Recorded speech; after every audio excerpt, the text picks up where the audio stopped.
Ask my colleagues to join, pardon me. We will now turn to the business of this hearing. More than 50 years ago, the U.S. government ended Project Blue Book, an effort to catalog and understand sightings of objects in the air that could not otherwise be explained. For more than 20 years, that project had treated unidentified anomalies in our airspace as a national security threat to be monitored and investigated. In 2017, we learned for the first time that the Department of Defense had quietly restarted a similar organization tracking what we now call unidentified aerial phenomena, or UAPs. Last year, Congress rewrote the charter for that organization, now called the Airborne Object Identification and Management Synchronization Group, or AIM-SOG. For short, today we will bring that organization out of the shadows. This hearing and oversight work has a simple idea at its core. Unidentified aerial phenomena are a potential national security threat, and they need to be treated that way. For too long, the stigma associated with UAPs has gotten in the way of good intelligence analysis. Pilots avoided reporting or were laughed at when they did. DoD officials relegated the issue to the back room or swept it under the rug entirely, fearful of a skeptical national security community. Today, we know better. UAPs are unexplained, it's true, but they are real. They need to be investigated, and many threats they pose need to be mitigated. Undersecretary Moultrie, Mr. Bray, thank you for coming today. First, we need you to update us on the status of AIM-SOG. The legislation creating it was passed in December. The deadline for implementation is fast approaching, but the group does not even have a named director. We need to know, sirs, the status of the organization and the obstacle to getting it up and running. Secondly, you have to convince the audience today, and most especially our military and civilian aviators, the culture has changed, that those who report UAPs will be treated as witnesses, not as kooks. Thirdly, you need to show us, Congress, and the American public whose imaginations you have captured. You are willing to follow the facts where they lead. You know, we fear sometimes that the DoD is focused more on emphasizing what it can explain, not investigating what it can't. I'm looking for you to assure us today that all conclusions are on the table. One final note, we are mindful today that AIM-SOG is not starting from scratch. This is the third version of this task force in DoD, and civil society groups like the Mutual UFO Network, Mr. Corbell and others have been collecting data on this issue for years. I hope you'll explain how you can leverage the knowledge and experience of our prior work on this matter to move the AIM-SOG along. The last time Congress had a hearing on UAPs was half a century ago. I hope that it does not take 50 more years for Congress to hold another, because transparency is desperately needed. I now turn to Ranking Member Crawford for comments he'd like to make. Thank you, Mr. Chairman. Honorable Moultrie and Mr. Bray, thank you for coming here today. We appreciate it to begin the open dialogue between Congress and the executive branch on this important topic. While this topic evokes creative imaginations of many, aside from all the hype and speculation, there are important underlying issues posed by UAPs. Despite the serious nature of this topic, I have to say I'm more interested in our understanding of Chinese and Russian hypersonic weapon development, or understanding why this administration was so slow to share actionable intelligence with the Ukrainians. However, inasmuch as this topic may help us better understand unknown activities of Russia and China, I am on board. The intelligence community has a serious duty to our taxpayers to prevent potential adversaries such as China and Russia from surprising us with unforeseen new technologies. As overseers of the intelligence community, this committee has an obligation to understand what you are doing to determine whether any UAPs are new technologies or not, and if they are, where are they coming from? In general, the IC spends much of its time and resources trying to understand what we call known unknowns. When it comes to foreign nations' weapons systems and sensors, known unknowns are those features that we don't fully understand yet. The challenge associated with UAP is that they are completely unknown and require a more expansive collection and analysis effort. The intelligence community must balance addressing known threats to our national security with preventing technical surprise. We must continue to follow the facts where they lead us and ensure that there are no technical surprises. The IC must take it seriously when there are credible observations of phenomena that seem to perform in ways that could pose a threat to safe flight operations, or that could be signs of a foreign adversary's attempt to develop a strategic technological surprise against the United States. It's also essential that our pilots and others feel they can report UAPs they observe without any stigma for doing so. This is the open, unclassified portion of our hearing. We'll have a closed, classified part later. It's important for the public to know that the classification of information exists to protect national security, not to try to hide the truth. When we're trying to determine if any UAPs are new technologies being developed by foreign governments, we are inevitably going to run into classified information about what new systems and technologies we do know are in the works here or abroad. But where information does not risk national security, it should be shared with our allies and the public when feasible. I hope that we can have your assurance to this end today. It's my hope that the intelligence community will continue to try to determine the nature of UAPs we've observed and will keep Congress fully apprised of all developments. I look forward to this hearing and continued dialogue and oversight with the intelligence community on this topic. And with that, I yield back. The gentleman yields back, and now I will turn to our distinguished chairman, Adam Schiff, for any comments he wishes to make. Thank you, Chairman Carson, for holding this open hearing on unidentified aerial phenomenon and for your leadership on this issue. Holding a portion of our discussion today in open session is critical to the cause of transparency and openness, which was Congress's intent in authorizing and funding this new task force. The larger effort that is being undertaken to study and characterize UAP reports is an important step towards understanding these phenomenon, what we know and don't know. And I look forward to hearing more during both the open session and the closed setting about how DOD and the IC are undertaking that task. UAP reports have been around for decades, and yet we haven't had an orderly way for them to be reported without stigma and to be investigated. That needs to change. UAP reports need to be understood as a national security matter, and that message needs to go out across DOD, the IC, and the whole of the U.S. government. When we spot something we don't understand or can't identify in our airspace, it's the job of those we entrust with our national security to investigate and to report back. That is why it's important that we hold this open hearing for the public to hear directly from the Department of Defense on the steps it's taking to track, analyze, and transparently communicate the work that is being done on this issue. It is also the responsibility of our government and this panel to share as much as we can with the American people, since excessive secrecy only breeds distrust and speculation. I look forward to hearing how the UAP task force is being stood up, what challenges they still face, and how this committee can make sure the task force is able to shed light on one of the world's most enduring mysteries. I thank you gentlemen for your work, and be very interested to hear what you have to say. To me, among the most fascinating questions are these phenomena that we can measure. That is, instruments report there is something there. It is not the human eye confusing objects in the sky. There is something there, measurable by multiple instruments, and yet it seems to move in directions that are inconsistent with what we know of physics or science more broadly. And that, to me, poses questions of tremendous interest and as well as potential national security significance. So we look forward to hearing what you're able to report to us today in open session, and I want to thank Chairman Carson again for his extraordinary leadership on this issue, and I yield back. Chairman yields back. Thank you. With that, we will start our hearing. Under Secretary Moultrie, the floor is yours, sir. Thank you. Chairman Schiff, Committee Chairman Carson, Ranking Member Crawford, distinguished members of the subcommittee, it's a privilege to be here with you today to address your questions regarding unidentified aerial phenomenon, or UAP. I'm pleased to be joined by Mr. Scott Bray, the Deputy Director of Naval Intelligence, who will speak to the Navy's Unidentified Aerial Phenomenon Task Force, which laid the foundation for the efforts we will discuss today. First, I'd like to thank Congress for supporting the Department's UAP efforts. The NDAA for fiscal year 2022 has helped us to establish a dedicated office to oversee processes and procedures for the timely collection, processing, analysis, and reporting of UAP-related data. What are UAP?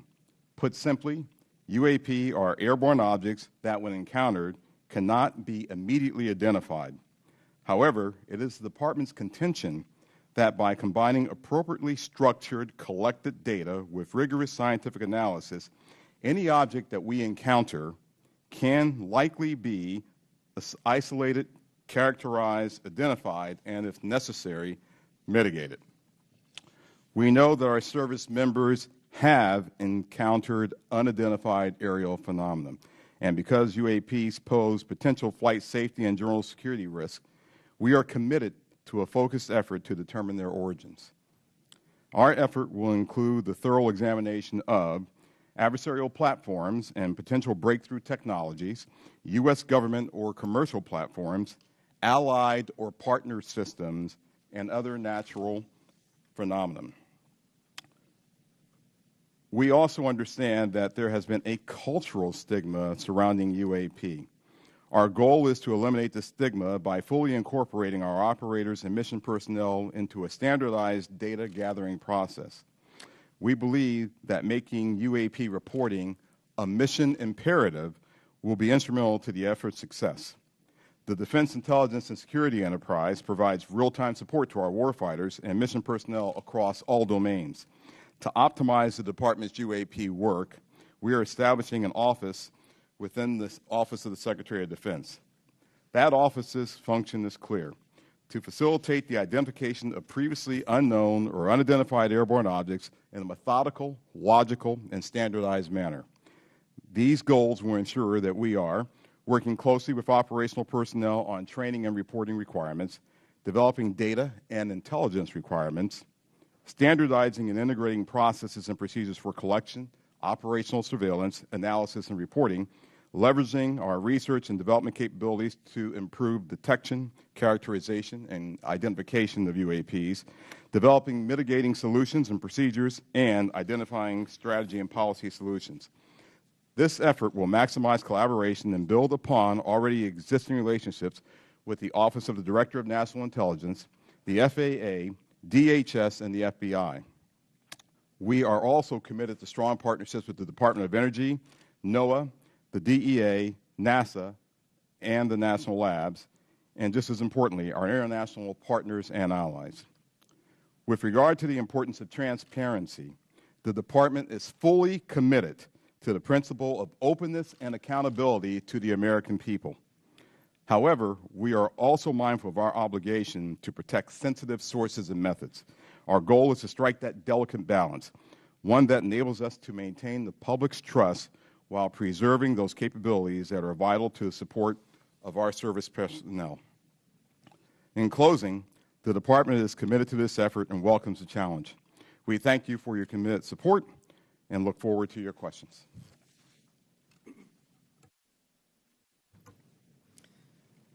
Chairman Schiff, Chairman Carson, Ranking Member Crawford, and committee members, thank you very much for the opportunity to be here today to highlight the ongoing work of the Department of Defense regarding unidentified aerial phenomena.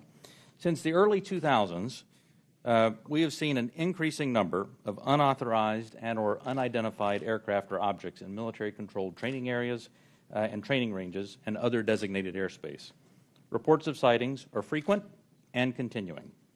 We attribute this increase in reporting to a number of factors, including our work to destigmatize reporting, an increase in the number of new systems such as quadcopters and unmanned aerial systems that are in our airspace, identification of what we can classify as clutter, mylar balloons and other types of air trash, and improvements in the capabilities of our various sensors to detect things in our airspace. Almost 2 years ago, in August of 2020, Deputy Secretary of Defense Nordquist directed the establishment of the Unidentified Aerial Phenomena Task Force within the Department of the Navy. The UAP Task Force was built on the foundation of the Navy's initial efforts to respond to the reports from our aviators on unidentified objects observed in our training ranges. The basic issues then and now are twofold. First, incursions in our training ranges by unidentified objects represent serious hazards to safety of flight. In every aspect of naval aviation, safety of our air crews is paramount. Second, intrusions by unknown aircraft or objects pose potential threats to the security of our operations. Our aviators train as they would fight. So any intrusions that may compromise the security of our operations by revealing our capabilities, our tactics, techniques, or procedures are of great concern to the Navy and the Department of Defense. From the very beginning, we took these reports very seriously. We instituted a data-driven approach to the investigations where we could collect as much data as possible and use all available resources to analyze and make informed decisions on the best ways to address our findings. Our main objective was to transition UAP efforts from an anecdotal or narrative-based approach to a rigorous science and technology engineering-focused study. This data-driven approach requires input from a wide variety of sources. In the early stages, the task force worked to standardize the reporting mechanisms and processes to make it as easy as possible for personnel to report any engagement so that we were getting that wide range of reporting that we needed. We also spent considerable efforts engaging directly with our naval aviators and building relationships to help destigmatize the act of reporting sightings or encounters. And we worked with naval aviation leadership to provide additional equipment to record any encounter. Navy and Air Force crews now have step-by-step procedures for reporting on a UAP on their knee board in the cockpit and in their post-flight debrief procedures. The direct result of those efforts has been increased reporting, with increased opportunities to focus a number of sensors on any objects. The message is now clear. If you see something, you need to report it. And the message has been received. In fact, recently, I received a call from a senior naval aviator with over 2,000 flight hours. He called me personally from the flight line after landing to talk about an encounter that he had just experienced. Those were just the initial steps. We also made a concerted effort to assemble subject matter experts from across the Department of Defense and the intelligence community and other U.S. government agencies and departments. We forged partnerships with the research, development, and acquisition communities, with industry partners, and with academic research labs, and we brought many allies and international partners into our discussions on UAP. Additionally, subject matter experts from a wide variety of fields, including physics, optics, metallurgy, meteorology, just to name a few, have been brought in to expand our understanding in areas where we may not have organic expertise. In short, we've endeavored to bring an all-hands-on-deck approach to better understand this phenomena. So what have we learned so far? Any given observation may be fleeting or longer. It may be recorded or not. It may be observable by one or multiple assets. In short, there's rarely an easy answer. For example, let me share with you the first video that we have here today, which shows an observation in real time.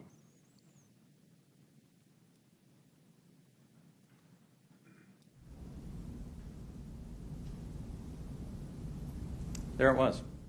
That's, in many cases, that's all that a report may include. And in many other cases, we have far less than this. As we detailed in both the unclassified and classified versions of the preliminary assessment released by the Office of the Director of National Intelligence last June, this often limited amount of high-quality data and reporting hampers our ability to draw firm conclusions about the nature or intent of UAP.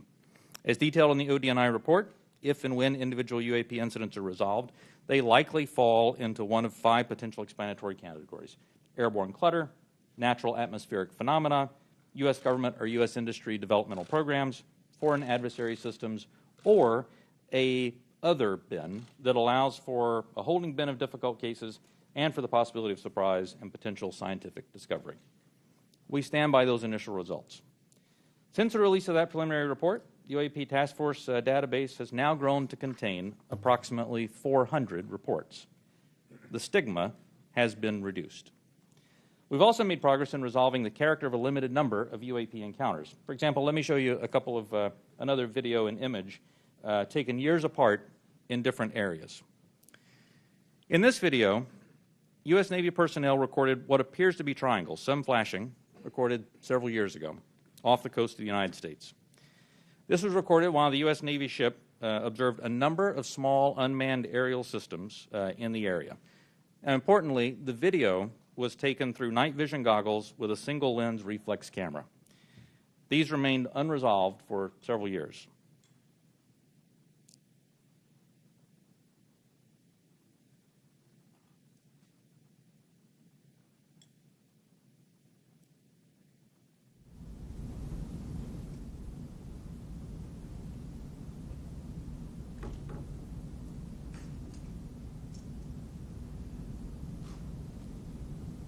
Several years later, and off a different coast, U.S. Navy personnel, again in a swarm of unmanned aerial systems, and again through night vision goggles and an SLR camera, recorded this image.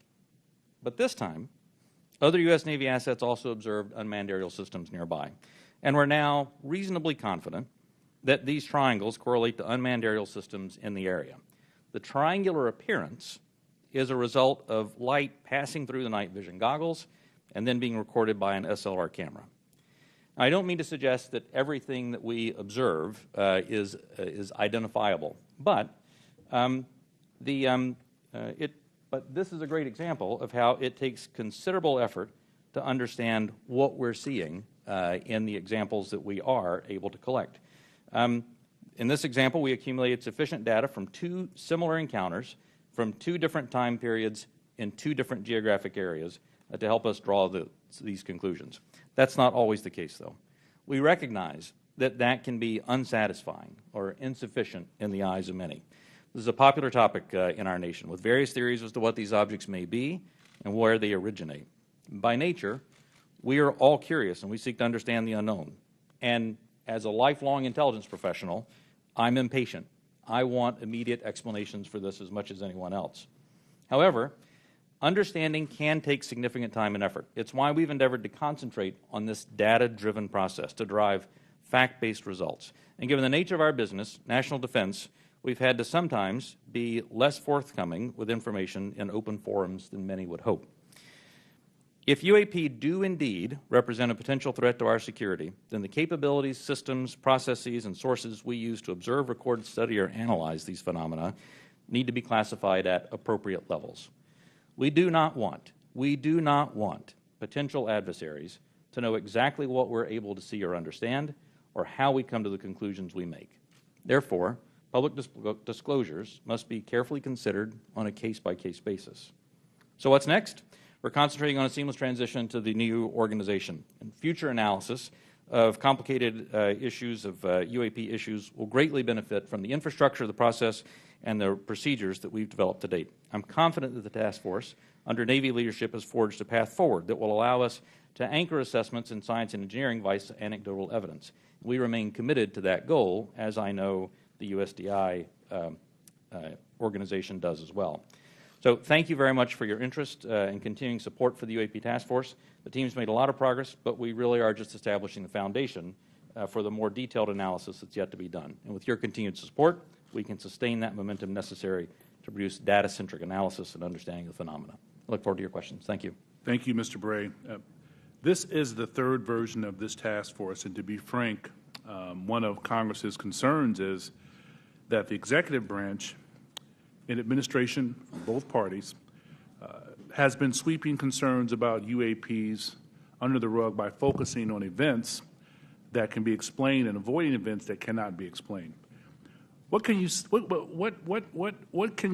to give the American people confidence that you aren't just focusing our attention on low-hanging fruit with easy explanations? Congressman, I'll start, and then Mr. Bray, please feel free to weigh in. So the way that we're approaching this is with a more thorough, standardized methodology than what we have in the past. First and foremost, the Secretary of Defense is chartering this effort. This is not someone lower in the Department of Defense. And he has assigned that task to the Office of Secretary of Defense, the Undersecretary for Intelligence and Security. That's me, because I'm responsible for looking at intelligence matters. I'm responsible for security matters. This is potentially both. So when you start concerning ourselves with the safety of our personnel, the safety of our installations and bases, there's no other higher priority than what we have than actually getting after this. And as you have stated, we have been assigned that task to actually stand up an office, the AIM-SOG, which I believe the name, sir, will likely change. But we have moved forward in terms of moving to establish that office. We have, as of this week, picked a director for that effort, a very established and accomplished individual. We've identified spaces. We've worked with personnel across the Department of Defense, with the services, and we've worked with the IC, which is on board in helping us work through this standardized methodology for now, bringing in data, analyzing that data, and reporting that data in the appropriate method and appropriate means so we can either get it to our service personnel to ensure their safety, or get it to you and the Congress and to the public to ensure that you have oversight to what we're doing. So, chartered by the Secretary of Defense, standardized, and really a methodical approach is something that we're doing that has not been done before. Can we get some kinds of assurances that your analysts will follow the facts where they lead and assess all hypotheses? Absolutely. So we're open to all hypotheses. We're open to any conclusions that we may encounter. Quickly, before I pass it to the ranking member and Chairman Schiff, I want to thank you both for taking the time, and I had a good time meeting with you last week, Director Moultrie, Undersecretary Moultrie. It's fair to say that you are a science fiction fan. Is that correct? It is fair to say that I am an inquisitive mind who has spent 40 years in the intelligence field and has focused on both science and science fiction. That is fair. Could you tell us about it? Yeah, well, look, my generation grew up looking at space sagas and the Apollo program. So all of us who grew up in the 60s were just thrilled by watching our first astronaut land on the moon. That was a momentous occasion. To people who were of different generations, some of them didn't believe that it happened. I still have relatives and friends who don't believe it happened, right? Science fiction to them. But to us, it was, no, that's the progress that we've made.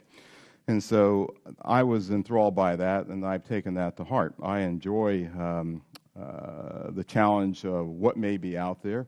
I have mentioned to you that, yes, I have followed science fiction. I have gone to conventions, even. I'll say it on the record. Got to break the ice somehow.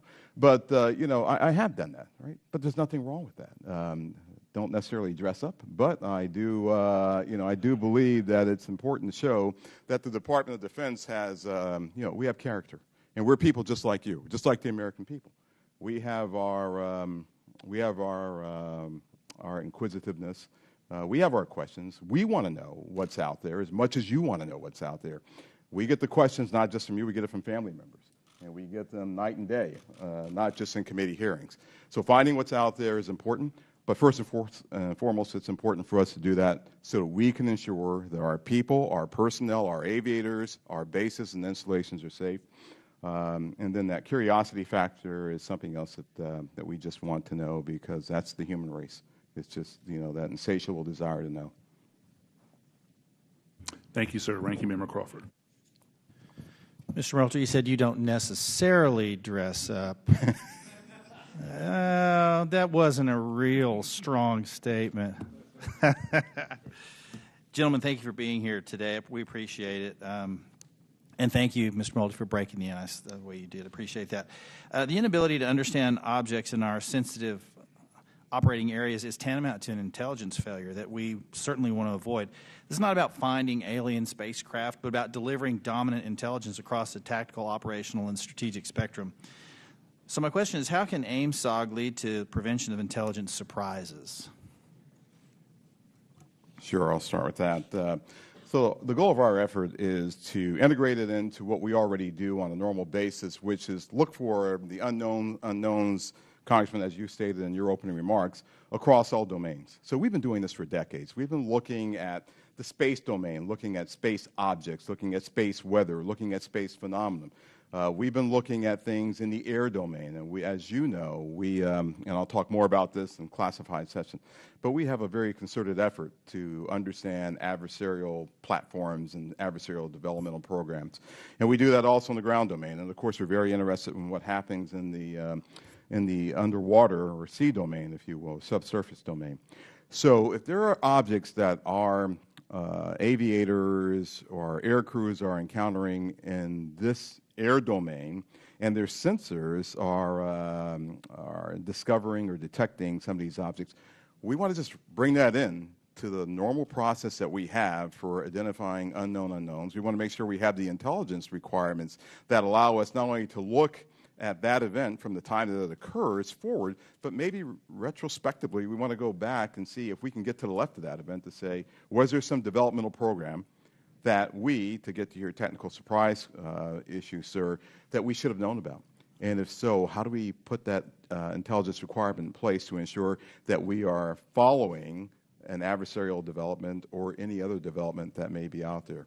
So that's what we want to do in terms of normalizing this and bringing it into the normal process of how we identify unknown unknowns.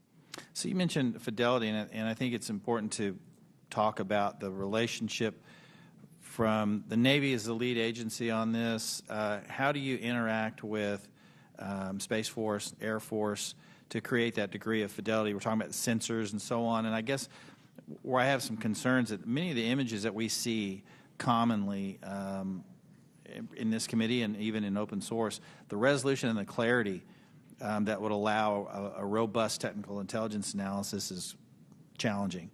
So is AIMSOG prepared to address the quality and quantity of data collected on UAP to advance intelligence collection? And do you have the adequate sensors you need to collect that high-quality data? One of the lines of effort that we have is looking at our sensor capabilities and to understand whether or not, as the video showed that Mr. Bray displayed, sometimes it's very fleeting data that we have on some of these objects. And we want to make sure that, one, our systems are calibrated to actually be able to collect on the objects. You know, our sensors today they're calibrated for specific things. We want to make sure they're calibrated for things of this nature, things of this size, things of this velocity, if I can use that term. We want to make sure that once we have that data is stored in some standardized method that we can then extract and that we can feed into our system real time. So we do not want this to take some prolonged period of time for us to get that data. But our goal is absolutely to have that high fidelity information that we get from all sensors, and we want to be able to integrate that with what we may have off of ground-based sensors. So whatever we may have on a platform, whatever we may have on the ground, whatever we may have from other sensors that we may have in different domains, we want to be able to integrate that all and get this integrated picture as we would, as I said, with any other unidentified objects or things that we are tracking as a part of our normal intelligence responsibilities. Thank you. Last question, Mr. Bray, if you would.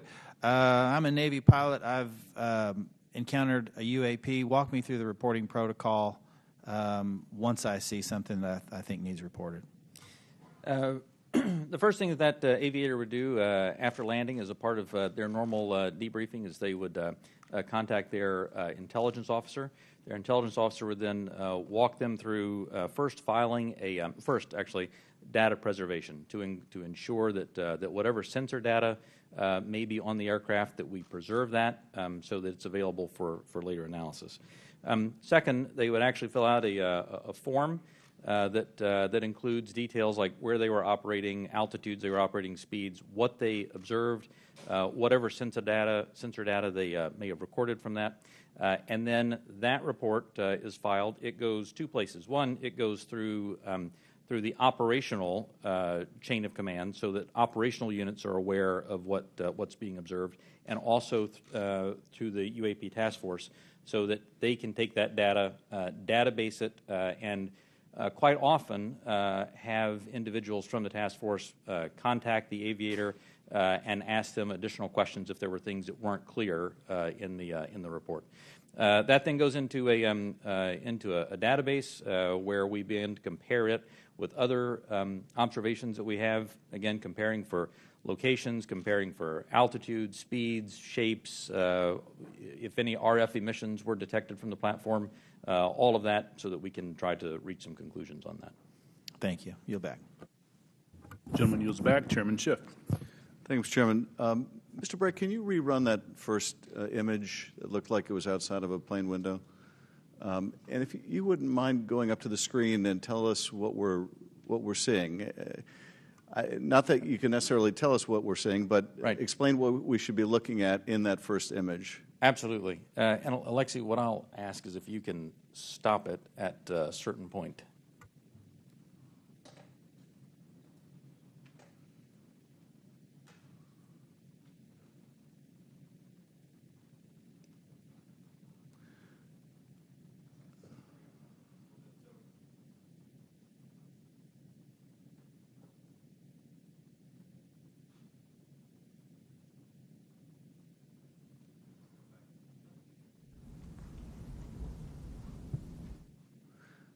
And are we looking outside of a civilian aircraft window? Is that what we're looking at? We're looking outside a U.S. Navy F-18. Okay. And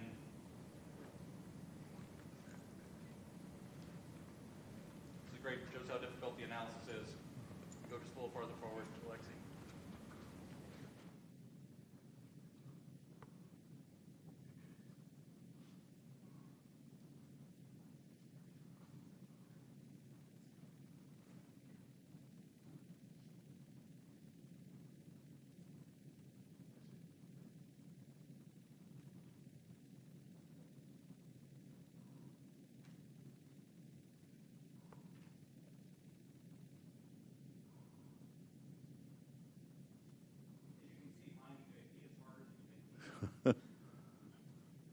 What you'll find eventually on this, when we find the right frame, is for literally about one frame here is a spherical object that passes right through here, passes right through there because the aircraft is moving pretty fast in the direction of the fly by.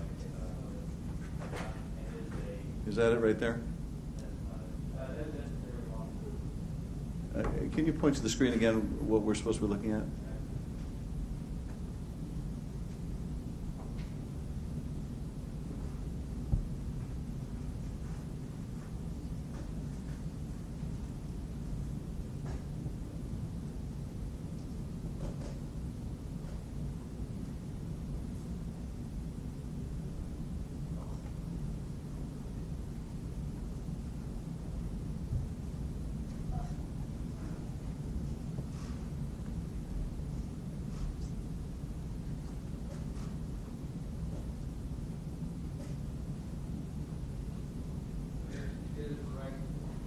Okay, if you could stop that frame. No, it's not the one.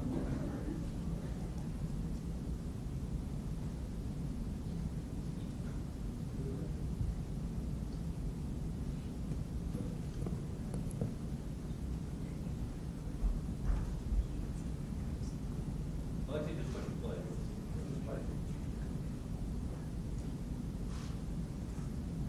Here's what you'll see coming up right here is a near one. Now backward just spherical object right here, zooms by the window, right in this area right here. There we go. You can see that part right there again, going by. I think we're having a hard time stopping at the right spot.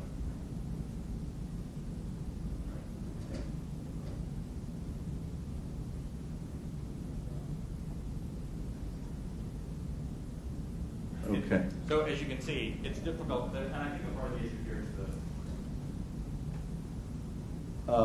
the laptop we're working with is not as easy for stopping that video in the right spot. We'll describe what we have seen in that. What are we observing? What you see here is aircraft that is operating in a U.S. Navy training range that has observed spherical object in that area, and as they fly by it, they take a video. You see it looks reflective in this video, somewhat reflective, and it quickly passes by the cockpit of the aircraft.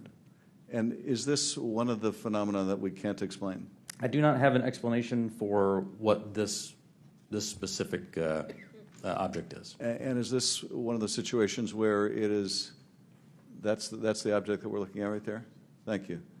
And is this a situation where it was observed by the pilot and it was also recorded by the aircraft's instruments? We'll talk about the multi-sensor part in a later session. But in this case, we have at least that. In the Director of National Intelligence 2021 unclassified report, the ODNI reported 144 UAPs between 2004 and 2021, 80% of which were recorded on multiple instruments.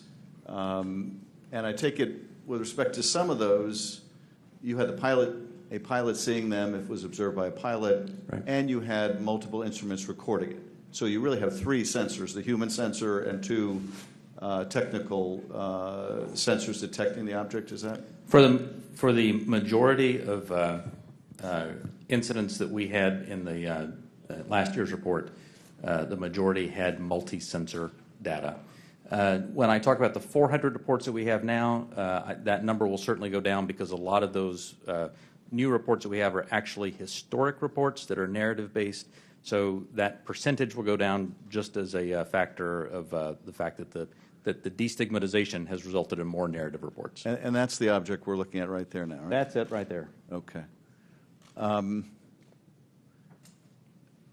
Last year's report also said that of those 144, 18 of them reportedly appear to exhibit unusual flight characteristics, appear to demonstrate advanced technology, and some of them appeared to remain stationary in winds aloft, move against the wind, maneuver abruptly, or move at considerable speed without discernible means of propulsion.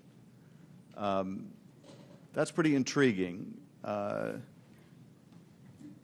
if you're able to answer this in this setting, are we aware of any foreign adversary capable of moving objects without any discernible means of propulsion? I think I would, without discernible means of propulsion, I would say that we're not aware of any adversary that can move an object without discernible means of propulsion. The question then becomes, in many of these cases where we don't have a discernible mean of propulsion in the data that we have, in some cases there is likely sensor artifacts that may be hiding some of that. There's certainly some degree of something that looks like signature management that we have seen from some of these UAP, but I would caution. I would simply say that there are a number of events in which we do not have an explanation, and there are a small handful in which there are flight characteristics or signature management that we can't explain with the data that we have. We'll continue. Those are obviously the ones that are of most interest to us. Earlier, when we asked about how you avoid technological surprise, the biggest way you avoid technological surprise is by collecting this type of data and by, importantly, calibrating the assumptions that you go into with how you do that analysis. I'll tell you, within the UAP task force, we have one basic assumption, and that is that generally speaking, our sensors operate as designed. And we make that assumption because many times these are multi-sensor collections. We make no assumptions about the origin of this or that there may or may not be some sort of technology that we don't understand. That's, I think, the key to avoiding technological surprises, by calibrating those assumptions.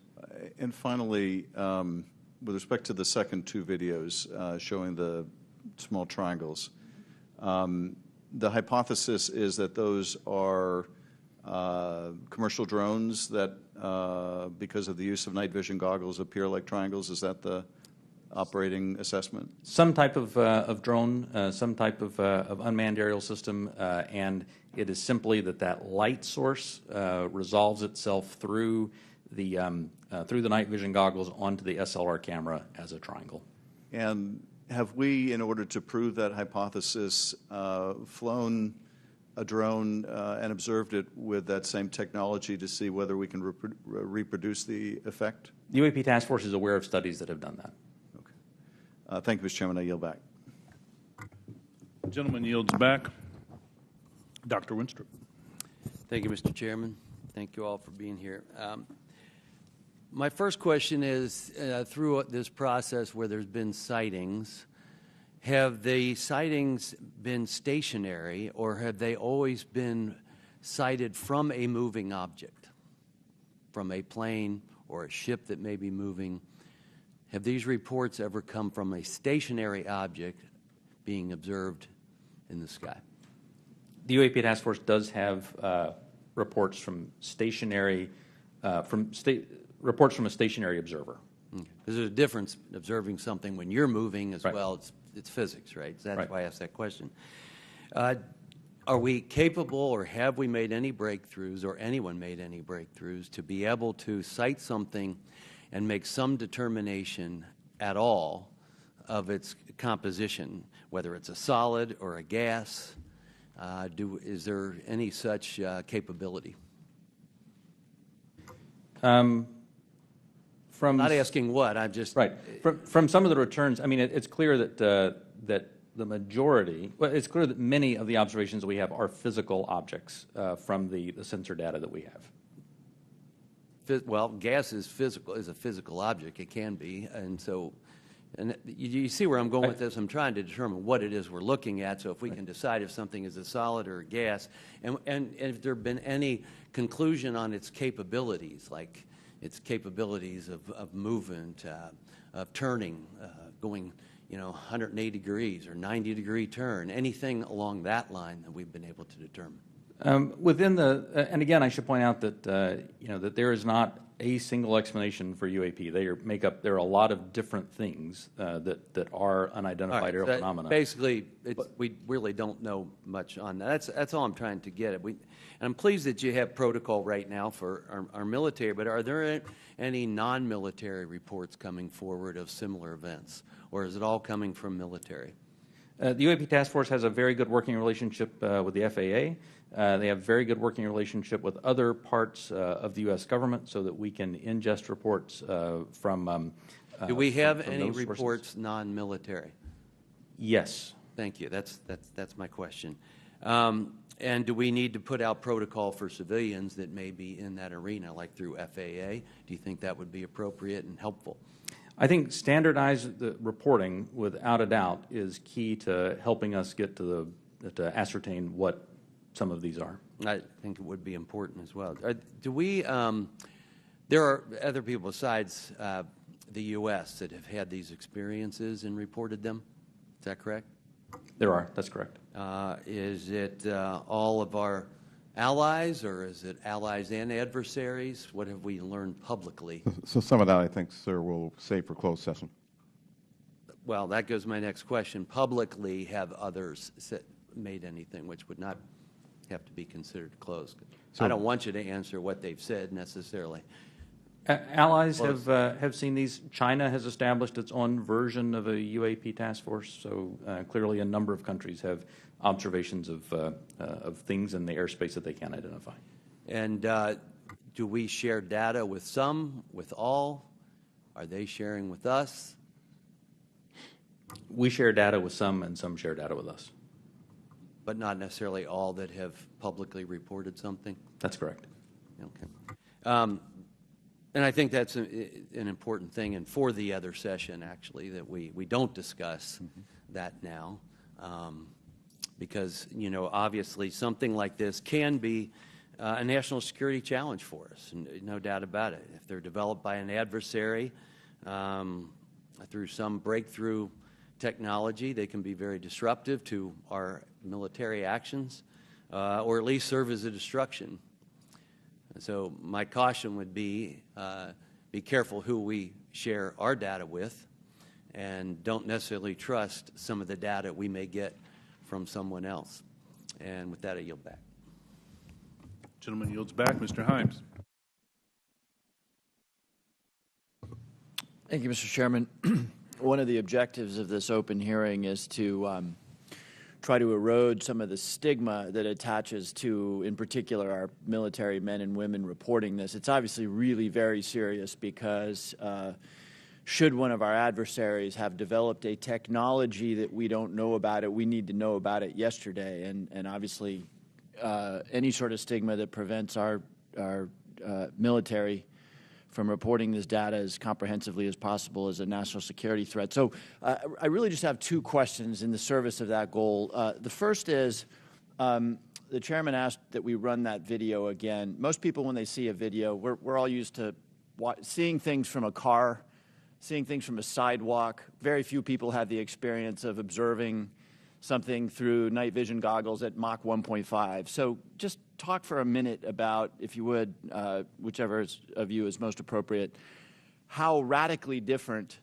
observation is at high speed and 3-dimension than it is for most of us who walk around and drive cars. So the first thing I think that's important to note about this is there are lots of things when you are moving very fast and an object is between you and a stationary reference point like the ground, it gives a lot of different impressions about how quickly something is or isn't moving. And it actually means that it is a challenge, especially with narrative-based data, to get a lot of information on that. That's why the sensor data is so important, because things do happen very quickly, as you see there. And sometimes things that happen very quickly, something may be moving very slow. That aircraft is moving quite fast. How fast that object is moving that goes by is probably very slow. So I guess my point is that an observation, either a visual observation or a electronic observation, infrared or whatever, looks radically different than it does to most people. Even instruments are on gimbals and that sort of thing, so that creates a very unusual view to, again, those of us who are used to seeing things in 2 dimensions largely. And second question. I think, Mr. Bray, you said something that I want to unpack a little bit. A number of these UAPs, you said, we can't explain. Again, in the service of sort of reducing speculation and conspiracy theories, we can't explain can range from a visual observation that was distant on a foggy night, we don't know what it is, to we've found an organic material that we can't identify, right? Those are radically different worlds. So when you say we can't explain, give the public a little bit better sense of where on that spectrum of we can't explain we are. Are we holding materials, organic or inorganic, that we don't know about? Are we, picking up emanations that are something other than light or infrared that could be deemed to be communications? Give us a sense for what you mean when you say we can't explain. Sure. When I say we can't explain, I mean exactly as you described there, that there is a lot of information, like the video that we showed, in which there's simply too little data to create a reasonable explanation. There are a small handful of cases in which we have more data that our analysis simply hasn't been able to fully pull together a picture of what happened. And those are the cases where we talk about where we see some indications of flight characteristics or signature management that are not what we had expected. When it comes to material that we have no material. We have detected no emanations within the UAP task force that would suggest it's anything non-terrestrial in origin. So there's when I say unexplained, I mean everything from too little data to the data that we have doesn't point us towards an explanation, but we'll go wherever the data takes us. Again, we've made no assumptions about what this is or isn't. We're committed to understanding these, and so we'll go wherever that data takes us. Thank you. That's very helpful, and so I think it bears emphasis. When you say we can't explain, everything that you can't explain is in a bucket called data. Is that correct? And that would mean data collected by sensors, visual observations, everything that we can't explain, quote unquote, is in a bucket called data. Right. A narrative report from the early 2000s, if it just had a little bit of information on it, would be in our database and it would be unresolved. I would add to that it's insufficient data. I mean, that's one of the challenges we have. Insufficient data either on the event itself, the object itself, or insufficient data or plug-in with some other organization or agency that may have had something in that space at that time. So it's a data issue that we're facing in many of these instances, Congressman. Understood. Thank you very much. Yield back. Gentleman yields back. Mr. Gallagher. Thank you, Mr. Chairman. Thank you for allowing me to join this hearing. I really appreciate the witness's testimony. Mr. Moultrie, as the chairman mentioned, DoD had an initiative to study UFOs in the 1960s called Project Blue Book. It's also been well reported in our briefing and in other places that we have more recent projects, specifically ATIP. Could you describe any other initiatives that the DoD or DoD contractors have managed after Project Blue Book ended and prior to ATIP beginning? Did anything also predate Project Blue Book? So I can't speak to what may have predated Project Blue Book. I mean, of course, there's Roswell and all these other things that people have talked about over the years. I'm familiar with Blue Book. I'm familiar with ATIP. I haven't seen other documented studies that have been done by DoD in that regard. So you're not aware of anything in between Project Blue Book and ATIP? I'm not aware of anything that's official that was done in between those two. Hasn't been brought to my attention. Okay. Additionally, are you aware of any other DoD or DoD contract programs focused on UAPs from a technological engineering perspective? And by that I mean, are you aware of any technology initiatives focused on this topic other than initiatives focused on the individual case investigations? I am not aware of any contractual programs that are focused on anything related to this other than what we are doing in the Navy Task Force and what we are about to launch in terms of our effort. Same question for you, Mr. Bray. Same answer, not aware of anything outside what we are doing in the UAP Task Force. So just to confirm, you're not aware of any technology or engineering resources that have been focused on these efforts besides what we've mentioned today? Once again, I'll say no contractual or programmatic efforts that are involved. And the reason why I qualify it that way, let me qualify it that way. I can't speak to what people may be looking at in the department. Somebody says, I'm looking at something that may be unidentified, and I can't speak to that. I speak to official programs that we have on the record. It's also been reported that there have been UAP observed and interacting with and flying over sensitive military facilities, particularly, and not just ranges, but some facilities housing our strategic nuclear forces. One such incident allegedly occurred at Malmstrom Air Force Base, in which 10 of our nuclear ICBMs were rendered inoperable. At the same time, a glowing red orb was observed overhead. I'm not commenting on the accuracy of this. I'm simply asking you whether you're aware of it and whether you have any comment on the accuracy of that report. Let me pass that to Mr. Bray, if you've been looking at UAPs over the last 3 years. That data is not within the holdings of the UAP Task Force. Okay, but are you aware of the report, or that the data exists somewhere? I have heard stories. I have not seen the official data on that. So you've just seen informal stories, no official assessment that you've done or exists within DoD that you're aware of regarding the Malmstrom incident? All I can speak to is what's within my cognizance, the UAP Task Force, and we have not looked at that incident. Well, I would say, it's a pretty high-profile incident. I don't claim to be an expert on this, but that's out there in the ether. You're the guys investigating it. I mean, who else is doing it? If something was officially brought to our attention, we would look at it. There are many things that are out there in the ether that aren't officially brought to our attention. So how would it have to be officially brought to your attention? I'm bringing it to your attention. Sure, this is pretty official. Sure. So we'll go back and take a look at it, but generally there is some authoritative figure that says there is an incident that occurred. We'd like you to look at this. But in terms of just tracking what may be in the media that says that something occurred at this time, at this place, there are probably a lot of leads that we would have to follow up on. I don't think we are resourced to do that right now. Well, I don't claim to be an authoritative figure, but for what it's worth, I would like you to look into it. And sure. If for no other reason, you could dismiss it and say this is not worth wasting resources on. Will do. And then finally, are you aware of a document that appeared around 2019, sometimes called the Admiral Wilson Memo or EW Notes Memo? I am not. You're not. Are you tracking? I'm not personally aware of that. Okay. This is a document in which, again, I'm not commenting on the veracity. I was hoping you would help me with that, in which a former head of DIA claims to have had a conversation with the Dr. Eric Wilson and claims to have sort of been made aware of certain contractors or DoD programs that he tried to get fuller access to and was denied access to. So you're not aware of that? I'm not aware, Congressman.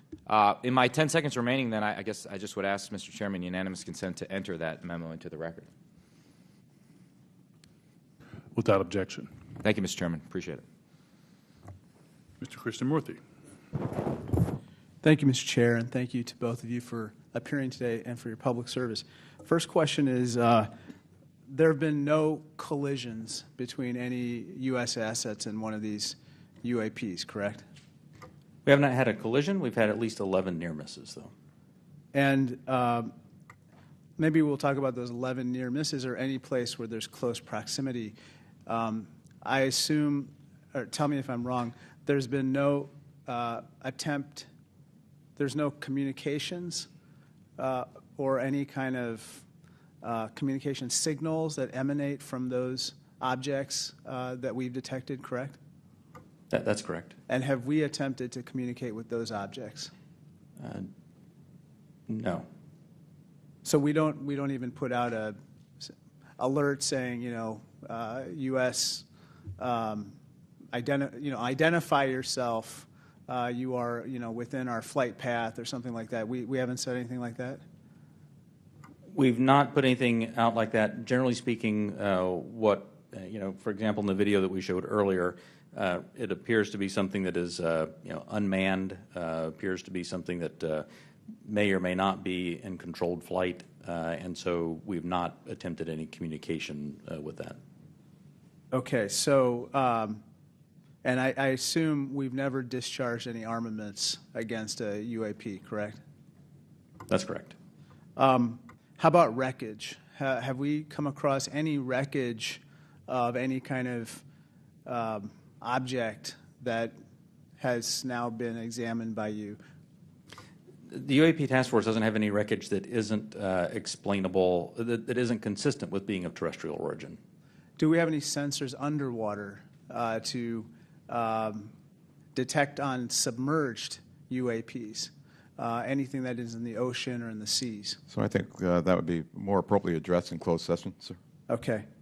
I think one of the biggest questions that I have is, we say with a lot of probability, we say they, quote unquote, probably do represent physical objects, close quote.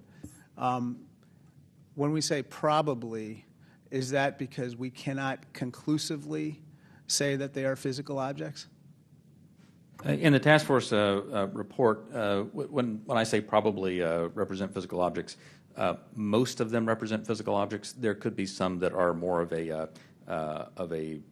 meteorological phenomena, something like that, that may not be a physical object in the sense that most people think of something you could go up and touch. But the ones where you say most of them represent physical objects, can you say that they are definitely, like with 100% certainty, that they are physical objects? I can say with certainty that a number of these are physical objects. Okay, so we can't rule out that some of them may not be physical objects. So, some certainly could be a sensor anomaly or something like that. Some could be. Now, how about with regard to UAPs? We've talked about UAPs on training areas, but obviously there's some sensor bias. I would think we put sensors in training areas.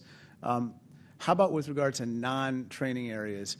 Do we track what's in open source and what civilians and others have tracked, and have we found similarities to what they've observed in terms of UAPs in non-training areas to the ones that are in training areas?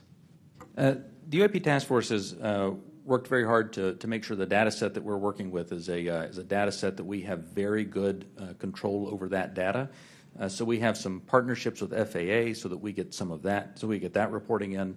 But if it comes to just open source reports or someone says that they saw something, that generally does not make it into our database. So basically it sounds like we have a good partnership with FAA, but apart from FAA, we don't have partnerships with other agencies or other entities that might be tracking so that we could enlarge our data set to make comparisons. So we will. So that's the goal of this next effort, will be to expand that relationship with the rest of government and the interagency, so we can understand what they're seeing, what we're seeing. We can correlate on each other's holdings because and hopefully resolve this. Sorry to interrupt, but I think that we might have a bias right now going on with regard to just reporting on UAPs being in training areas when we don't really track what's happening elsewhere.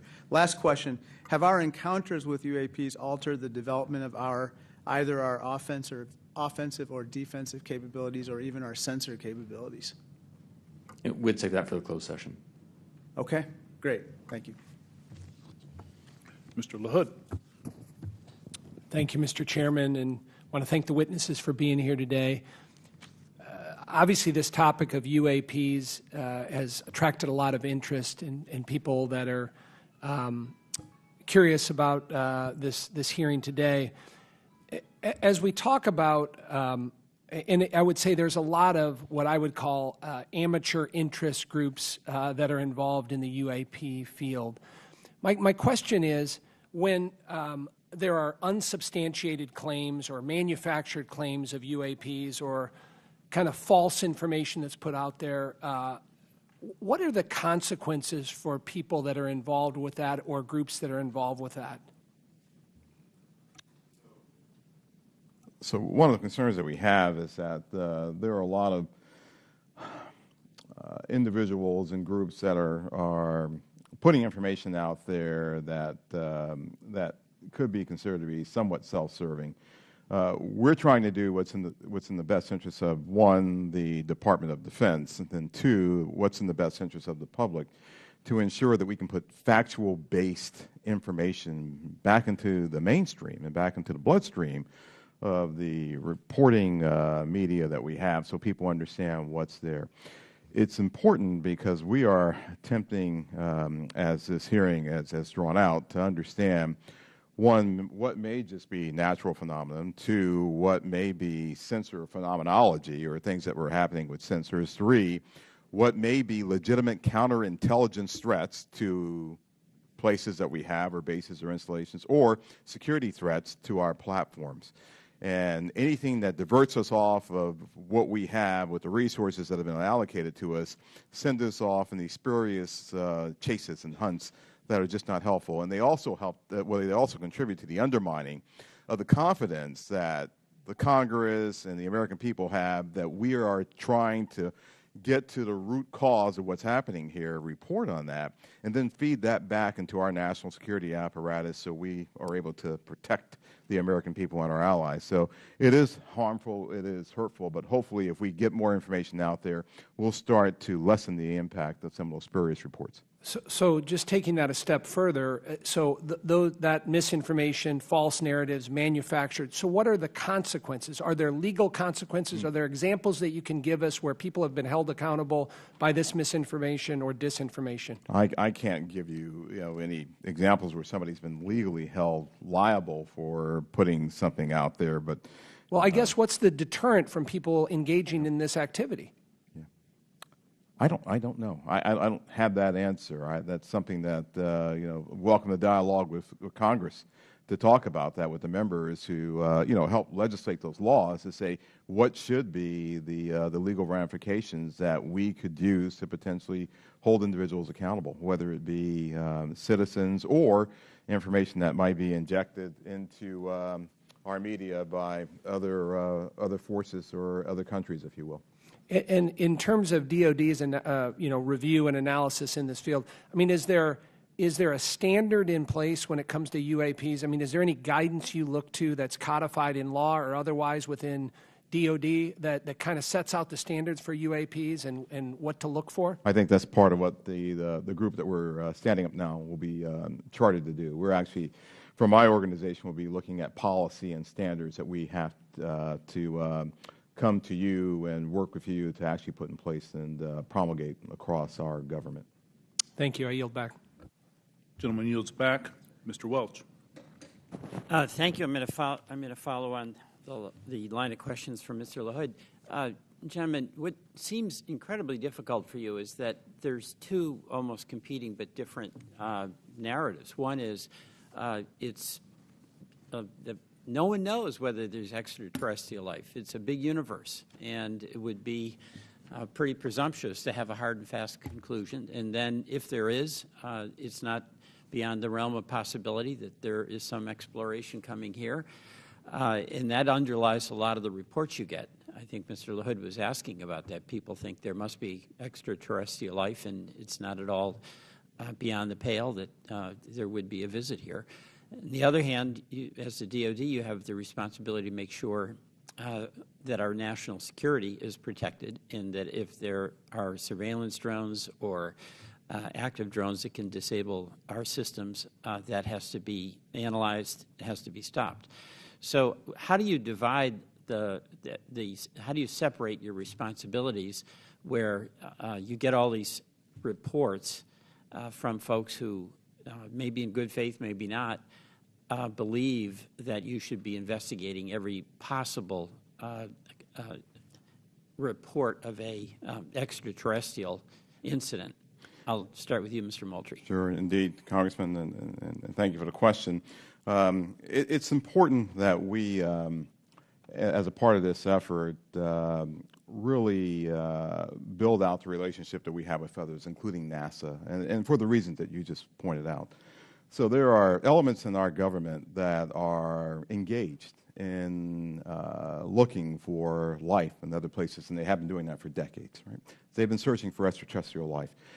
There are astrobiologists who have been doing this too. We're a part of that same government, and so our goal is not to potentially cover up something if we were to find something. It's to understand what may be out there, examine what it may mean for us, if there are any, from a defense perspective, any national security implications or ramifications, but then to work with organizations as appropriate, if it's a weather phenomenology with NOAA, if it's a potential for extraterrestrial life or an indication of extraterrestrial life, with someone like NASA. So the transparency actually is very important Completely. For public consumption. Completely. But we're going to have a classified briefing, and without going into the details of what kinds of secrets that we can't share here, what is it?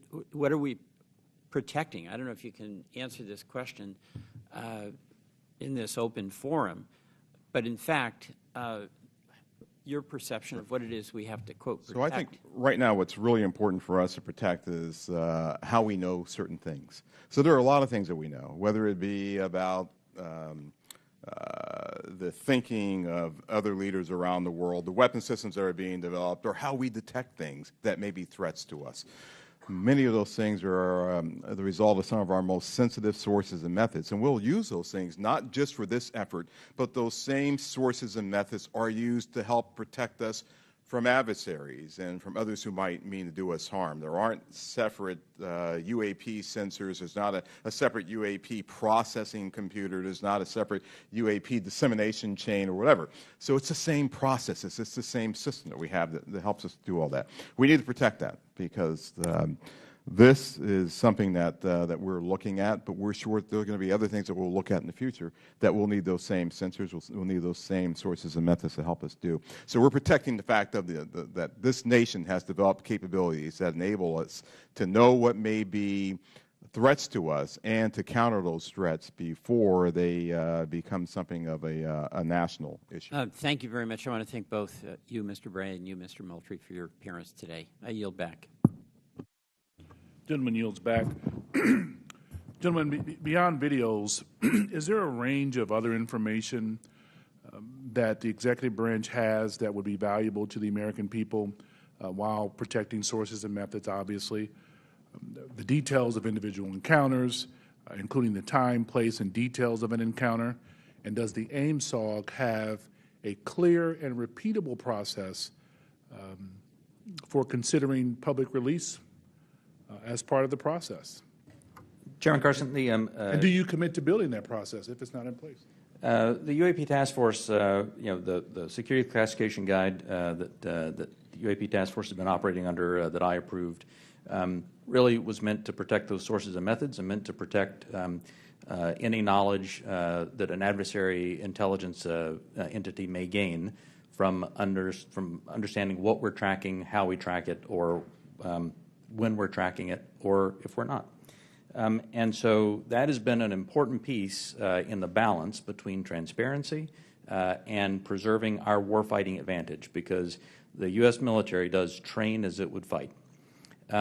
What I will commit to is, at least for that material that's under my authority as the Deputy Director of Naval Intelligence, for information that we have when it does not involve sources and methods, and when we can, with a reasonable degree of confidence, determine that it does not pose a foreign intelligence or national security threat, and it's within my authority to do so, I commit to declassifying that. So I believe very much in the transparency of this, and we work very hard to balance that with our national security needs. And I'll just add, Congressman, just over the last 3-4 months, I think that the intelligence community and the national defense apparatus have disclosed more information on various events than it has in probably the previous 10 years.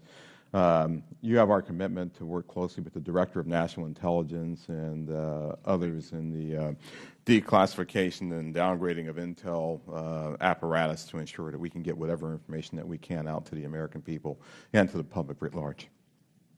Greatly appreciated, sir. Ranking Member Crawford.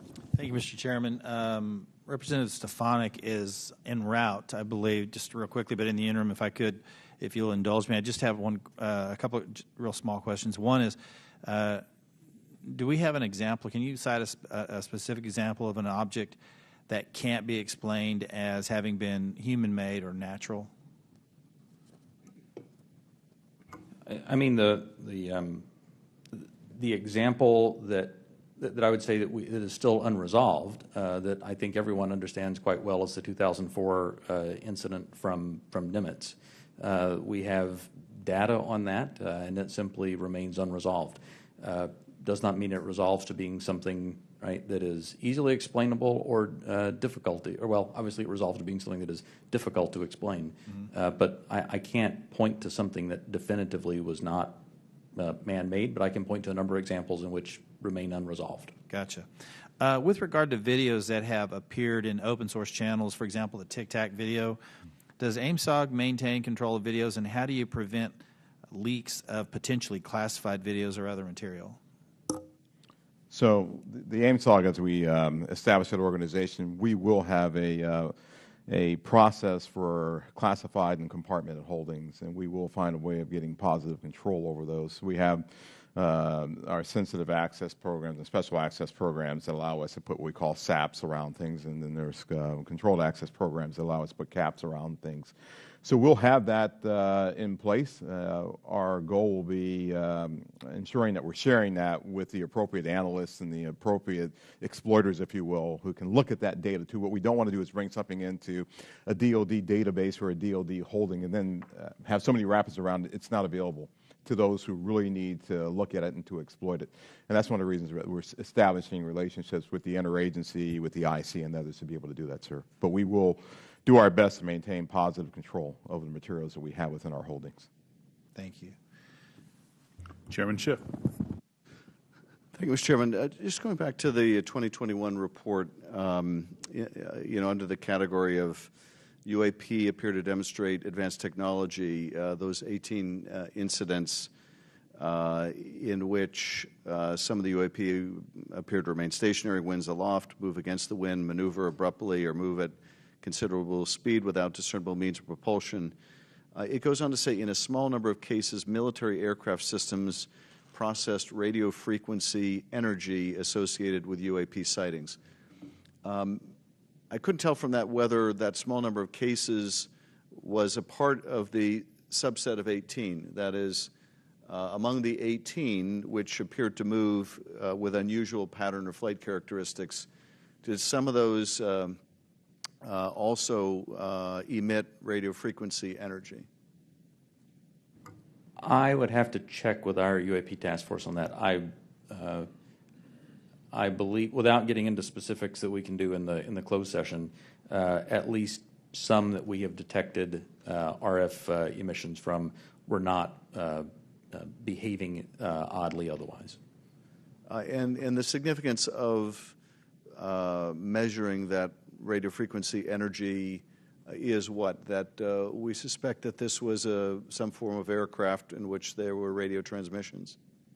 The biggest thing that you're looking for there is any indication of an effort to jam whatever sensors that we may have looking at it. But I would also add to that radio frequency, as you know, Congressman, is used to control various platforms too. So the fact of emanations coming off of any platform, whether it be a UAV or another platform, could be radio frequency activity related to that entity transmitting out or something transmitting to that platform. And of course, we have a sensitivity with our airborne platforms of picking it up, which is one of the reasons that we try to prevent people from using their cell phones on airplanes and things like that. It's very sensitive to RF emanations. So that's a part of what we'll be looking at in the AIMSOG. What is this? Is this something that we can collect on, and can we start to characterize the signaling environment around the emanations that may be coming off of some of these UAPs? So that energy then that was recorded could be either an effort to jam, or it could be an effort to control a UAV, or any other communication with that craft. I would say that's accurate. Right. Thank you, Mr. Chairman. Thank you, Chairman. As the ODNI report makes clear, one possible explanation for UAPs is that we are detecting U.S. aircraft, either secret air programs or even test prototypes. I won't ask you in this setting, obviously, to describe any secret DoD programs. That said, I do want to make sure the U.S. government isn't chasing its own tail. Firstly, do you have a clear and repeatable process to check with compartmented programs about whether a UAP sighting is attributable to a U.S. aircraft? Secondly, does the AIMSOG staff have the clearances and read-ons that they need to investigate all of these incidents? And thirdly, when your staff cannot be read on, are your questions to those who are read on even being answered? So I'll start, and then I'll pass that to Mr. Bray. So we're very conscious of the potential blue-on-blue issue or U.S. on U.S., and so we've established relationships with organizations and entities that are potentially flying or developing platforms for their own interests, if you will. And our goal is to continue, and we have a repeatable process. I think we've had that process for some time, to deconflict activities that we may have to ensure that we are not potentially reporting on something that may be a developmental platform or a U.S. operational platform that is performing either testing or performing a mission. So we will have that in place. We've already had those discussions with organizations and entities. We want to ensure that we're protecting their equities. We want to ensure that we're protecting their sources and methods while also getting at what we have here. We want to be able to deconflict those. Absolutely. The UAP Task Force has had a process in place to work with other elements of the Department of Defense and other elements of the government to ensure that that there is an as simple a way as possible to deconflict those. And when we reference that in the report, I should say that we were simply accounting for the fact that there could possibly be one or two data points that had leaked through, but we were quite confident that was not the explanation. How are you all liaisoning with Space Command?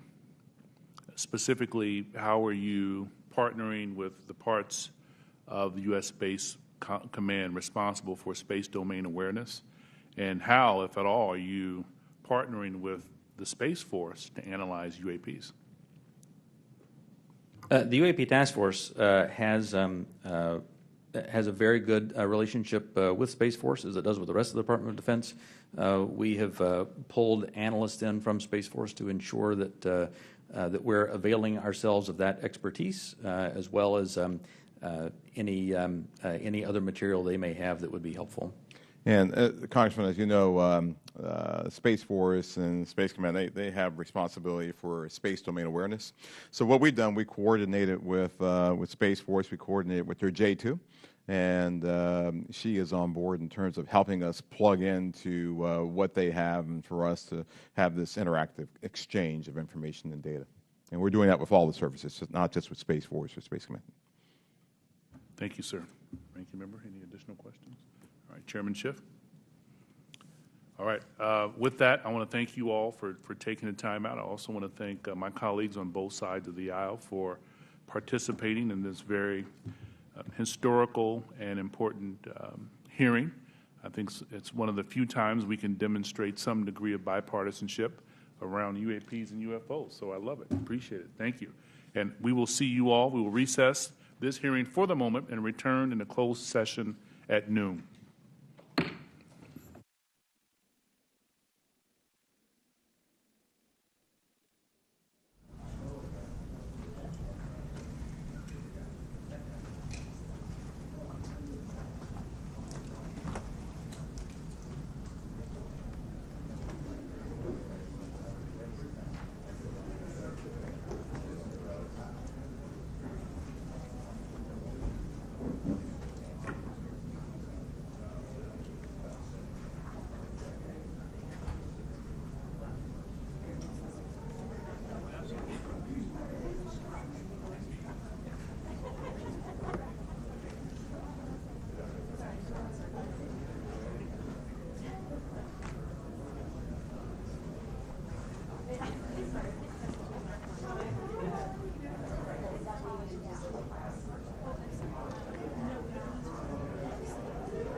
can let people in at their discretion. Yes, it's all.